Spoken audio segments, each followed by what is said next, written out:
부천 전통시장 트럭 돌진 사고로 현재까지 2명이 숨졌고 18명이 다쳤습니다. 중상자도 있어 사망자가 늘어날 가능성을 배제하기 어려운 상황입니다. 67살 트럭 운전자는 긴급 체포돼 조사를 받고 있습니다. 사고 현장을 바로 연결하겠습니다. 김영민 기자, 사고가 난 바로 그곳이군요. 네, 그렇습니다. 트럭이 돌진했던 음식점입니다. 지금 제 바로 옆에는 노란색 폴리스 라인이 쳐져 있고 음식을 팔던 조리대는 부서져 있습니다. 바닥을 한번 비춰주시죠. 바닥에는 당시 사고 충격으로 유리 파편들이 널브러져 있고 바로 옆 분식집도 트럭이 밀고 지나가면서 조리기구가 모두 부서져 있습니다. 돌진 사고는 오늘 오전 11시쯤 발생했습니다. 60대 남성이 몰던 1톤 트럭이 이 시장길 150m를 그대로 돌진하면서 행인 20명을 치고 지나간 건데요. 현재까지 2명이 목숨을 잃은 것으로 파악되고 있습니다. 의식이 없는 중상자가 3명이고 응급 환자가 6명, 9명은 타박상을 입은 것으로 파악되고 있습니다. 예, 사고 당시의 CCTV 영상들을 입수했죠?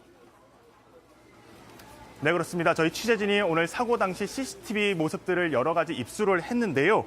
한번 보시면서 설명을 드리도록 하겠습니다. 생선가게 앞에 파란색 트럭 한 대가 있습니다.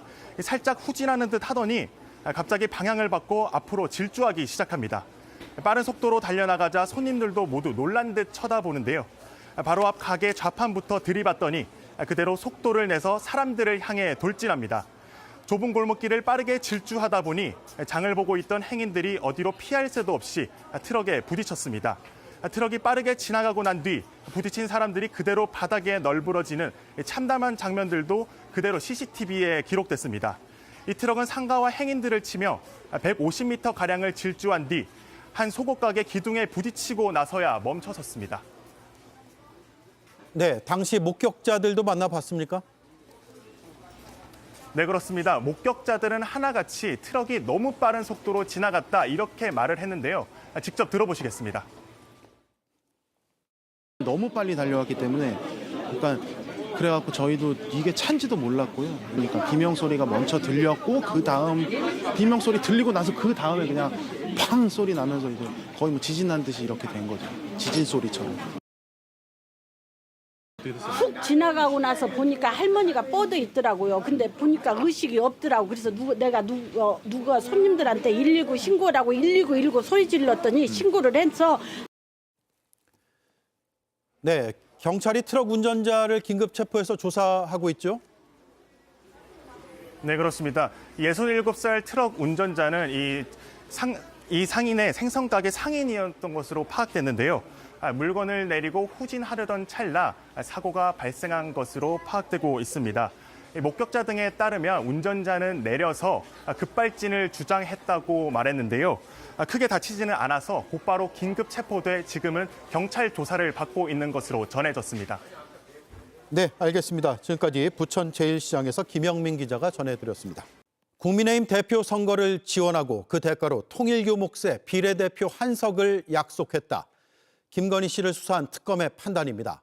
한학자 총재에게도 보고된 것으로 조사됐습니다.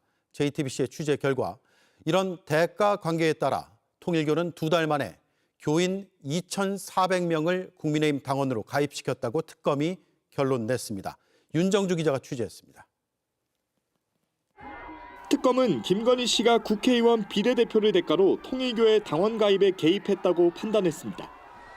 취재 결과 김건희 씨의 정당법 위반 혐의 공소장에 그 과정을 구체적으로 담았습니다. 통일교 윤영호 전 본부장이 김건희 씨가 당대표 선거를 도와달라고 했다는 것과 김건희 씨가 비례대표 한석을 통일교 몫으로 약속하겠다고 했다는 내용을 한학자 총재에게 보고했다고 적었습니다. 김건희 씨는 특검 조사를 받으며 자신을 낮췄지만 저같이 아무것도 아닌 사람이 이렇게 심려를 끼쳐서 진심으로 죄송합니다. 특검 수사대로라면 아무런 권한이 없는 김건희 씨가 국회의원 공천을 내세워 종교가 정치에 개입하도록 길을 튼 셈입니다. 통일교 측과 김건희 씨의 연결고리는 건진법사 전성배 씨였습니다. 김건희 씨 입장이 전 씨와 윤 전 본부장을 통해 한학자 총재에게 전달됐고 한 총재 승인에 따라 통일교가 신도들을 국민의힘 당원으로 가입시킨 것으로 조사됐습니다. 당원 가입은 친윤 권성동 의원의 당대표 선거를 지원하기 위한 것으로 특검은 판단했습니다. 통일교 입장에선 권 의원이 당대표가 되면 비례대표 한 자리를 받을 수 있다고 생각했던 겁니다. 특검은 이 과정을 거쳐 2022년 11월부터 다음해 1월까지 통일교 신도 2,400명이 국민의힘 당원으로 가입했다고 결론냈습니다. 통일교는 티가 나지 않도록 청년과 원로 등으로 그룹을 나눠 당원 가입을 시켰고 당비는 통일교가 대신 내준 것으로 조사됐습니다. JTBC 윤정주입니다. 김건희 씨가 건청군과 전승공예품은행에서 공예품 수십 점을 빌려갔는데 대부분 어디로 가져갔나 확인해봤더니 다름 아닌 한남동 관저였습니다. 정부 관계자가 공예품들을 관저 입구까지 옮기고 그걸 다시 관저 직원이 안으로 들였습니다.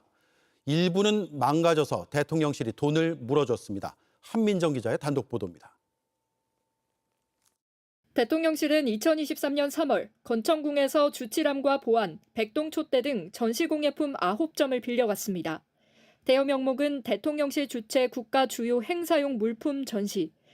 그런데 공예품들이 간 곳은 대통령실이 아닌 한남동 관저였습니다.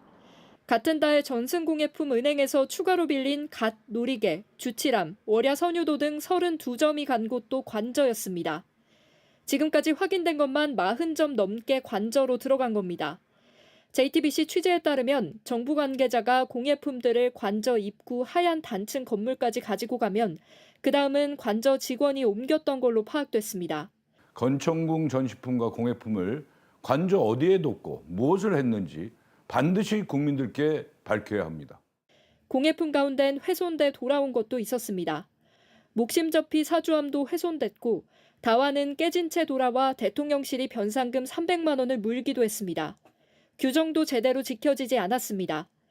매년 1회 관리 현황 등을 국가유산청장에게 보고해야 하는데 대통령실은 이때 제출해야 하는 3개월 내 찍은 사진을 보안상의 이유를 대며 제출하지 않았습니다. 김건희 씨 측 변호인은 대통령실과 한남동 관저는 공식 외교 활동을 위한 공간이라며 하얀 단층 건물은 관저 내 행사를 위한 업무동이라고 밝혔습니다. JTBC 한민정입니다. 추경호 국민의힘 의원 체포동의안이 국회에 보고됐습니다. 동의안에는 특검 수사 결과가 적혀 있었습니다.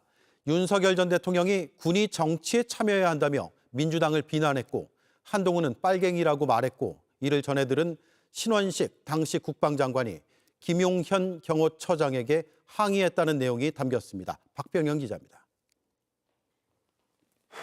지난해 7월 윤석열 전 대통령은 나토 정상회의 순방 첫 일정으로 하와이를 방문했습니다. 윤 전 대통령은 순방에 동행했던 강호필 당시 합참 차장에게 한동훈 전 국민의힘 대표와 민주당을 향한 불만을 털어놨습니다. 윤 전 대통령이 한동훈은 빨갱이다라는 말을 했고 민주당을 비난하며 군이 참여를 해야 하는 것 아니냐는 취지의 말을 했다는 게 특검 조사 결과입니다. 함께 있던 김용현 당시 경호처장도 이에 동의하는 듯한 태도를 보이자 합참 차장은 귀국 후 신원식 당시 국방부 장관을 찾아갔습니다. 합참 차장이 장관이 막아야 한다. 대통령이 군을 정치에 끌어들이려 한다고 전하자 신원식 당시 장관이 이 자식들이 아직도 그런 생각을 하냐며 김용현에 전화를 걸어 항의했습니다. 특검은 내란 중요임무종사 혐의를 받는 국민의힘 추경호 의원 체포동의안에 이런 내용을 적시했습니다. 윤 전 대통령이 지난해 3월부터 비상대권을 언급하며 계엄 관련 논의를 진행했는데 이를 막지 못한 책임이 있다는 겁니다. 추 의원은 지난해 12월 3일 밤 11시 22분쯤 윤 전 대통령과 2분 5초간 통화했습니다. 특검은 추 의원이 반대나 문제 제기를 하지 않았다며 윤 전 대통령 뜻을 따르기로 한 것이라 판단했습니다. 의원총회 장소를 바꿔가며 계엄 해제 의결을 방해했다는 게 특검의 결론입니다. 체포동의안 가결 여부는 오는 27일 본회의에서 정해집니다. JTBC 박병현입니다. 한국농아인협회 일부 간부들의 성비위 사실을 JTBC가 보도하자 비슷한 일을 겪은 피해자들의 제보가 이어지고 있습니다. 성관계 경험이 있는지 선 넘는 질문은 일상이었고 성폭력을 종용하기도 했습니다.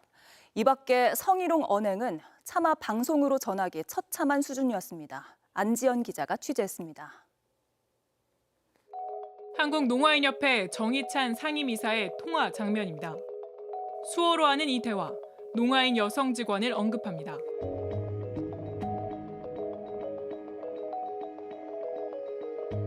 비속어와 욕설, 비하가 섞인 통화였습니다.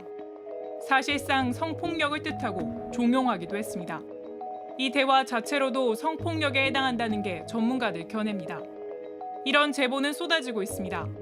저한테 애인과 성관계를 해봤냐 이런 질문을 되게 서슴 없이 하셨고 성폭행 피해자 A씨에게 했던 말과 비슷한 표현도 반복했습니다. 제가 당황을 하니까 성인인데 뭐 어떠냐 미국은 이런 거에 개방적이다라고 하면서 얘기를 하셨고요. 역시 직장을 잃게 될까 제대로 말하지 못했습니다. 많은 시간을 들여서 수어를 배웠고 생계를 이어가는 수단이기도 하니까 만약에 끊긴다면 앞으로 어떤 일을 하고 살아야 하나.